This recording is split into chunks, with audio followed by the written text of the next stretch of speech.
Okay, so as we work through our series here on foot maneuvers, we're going to talk about shooting on the move. Now, shooting on the move is of the utmost importance if you plan on doing any kind of tactical training, room entry tactics, those types of things. You have to learn to shoot while you're maneuvering inside four walls. Out in the real world, you never know when you're going to have to get from point A to point B and engage a target. Okay, so in the second progression, we focus on forward and reverse movement, and in the third progression, we focus on lateral movement, so we can put those together. And then diagonal is between. That body's got to move to get you to point A, from point A to point B, and it's also got to act somewhat as a shock absorber while your upper body tracks targets.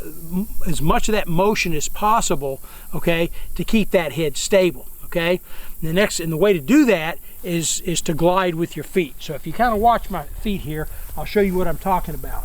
As I'm moving forward, okay, to basically make contact with something with my heel first before I tripped over it. Okay, now a lot of people say, instructors out there say, well, there's no sense in teaching people to shoot in reverse because that's not natural, and that there may be some truth to that. But in a gunfight or in any kind of situation, if somebody and they fire good accurate fire, those that aren't, they panic and run. Okay, so we're trying to eliminate that panic retreat and teach you a tactical way to back up. Yes, we understand there's some circumstances if we step off out in front of a moving vehicle or off of a high point or something like that, but nevertheless, it doesn't mean that we shouldn't train to back up tactically. Okay, now, so we take this lower body shock. I'm going to bring up a really important point here. Okay, my sight is moving around.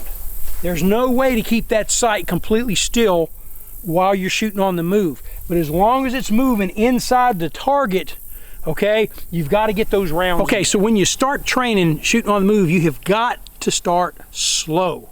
Okay, now I'm going to run 3 6-round magazines for the purpose of this drill, and my round count is going to be my range command. So on the count of 1, I'll fire 1 round, 2, I'll fire 2, and 3, I'll fire 3. Okay, now a couple of things to keep in mind is when it's time to reload, don't stop to reload. If you're at the close end of the range down there, you can body shift and reload. If you want to move faster, you can take shorter and quicker steps or longer steps. Either way, they'll both speed you up a little bit. Slow and easy. Stand by, walk, and 1. Fire my 1. Scan. And 2. Fire 2.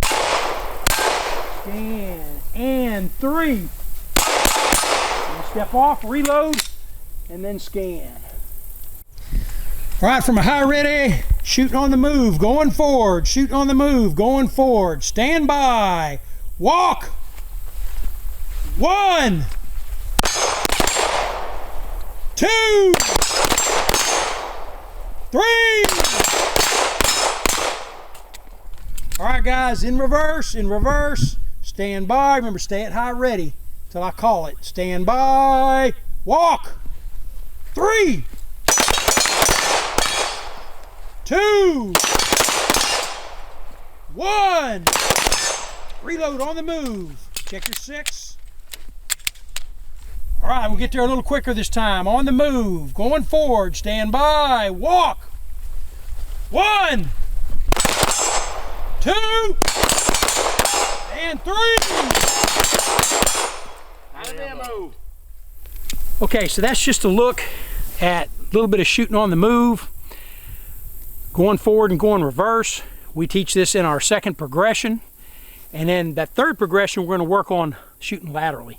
It's not that one's more important than the other one. You need them both because you've got to be able to shoot and move in any direction. But if you plan on getting into any kind of room entry tactics or advancing your tactical training at any level, you've got to get in motion. Remember, in those 9 considerations that we talk about when we're discussing environmental awareness, maneuvers is way up at the top of the list. Y'all take care. We'll see you on the next video.